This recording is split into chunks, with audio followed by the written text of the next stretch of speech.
Welcome to Brain Food Bytes. My name is Duncan.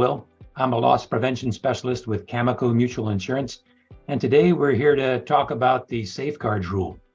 What's the safeguards rule? It came into place because the FTC and the IRS are coming after tax practitioners, to make sure that you're in compliance with the rules that are out there.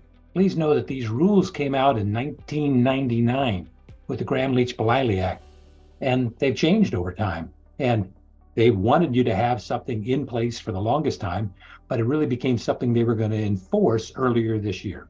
Many of you didn't hear about that until you ended up applying for your PTIN. And when you did, you had to affirmatively state that you did indeed have a written information security plan. Up until then, you probably had a plan, but it may not have been in writing. And so it was like, oh my God, when I try to answer this, am I going to be in trouble for doing this wrong? Am I lying? Well, they gave you a deferral. That deferral ran out on June 9th of this year. Well, you've been helped out. The AICPA and CAMICO have come up with illustrative plans. But please know that these illustrative plans are just that, illustrative. You have to be the one that authors the one that is unique and specific to the risks that you perceive in your organization.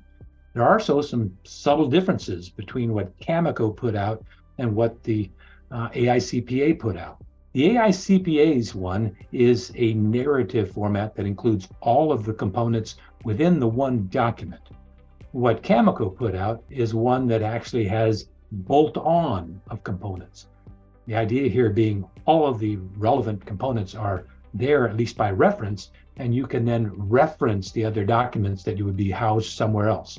So again, all of them need to be in writing, but they needn't all be within the one document. You can include them by reference.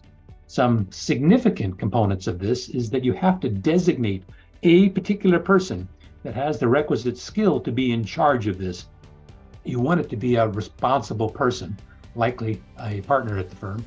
That having been said, that person is going to be having to work with everybody else because they end up having to monitor what's being done, assess the risks that are out there, and in doing so, periodically end up modifying that plan. Please recognize that this is not a set it and forget it document, but one that you have to modify as is needed.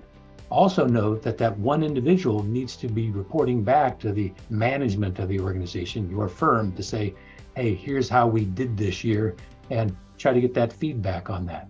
You're going to want to train the people to make sure they're doing it right. Have this resource. I would encourage you to have them sign off that they've done this.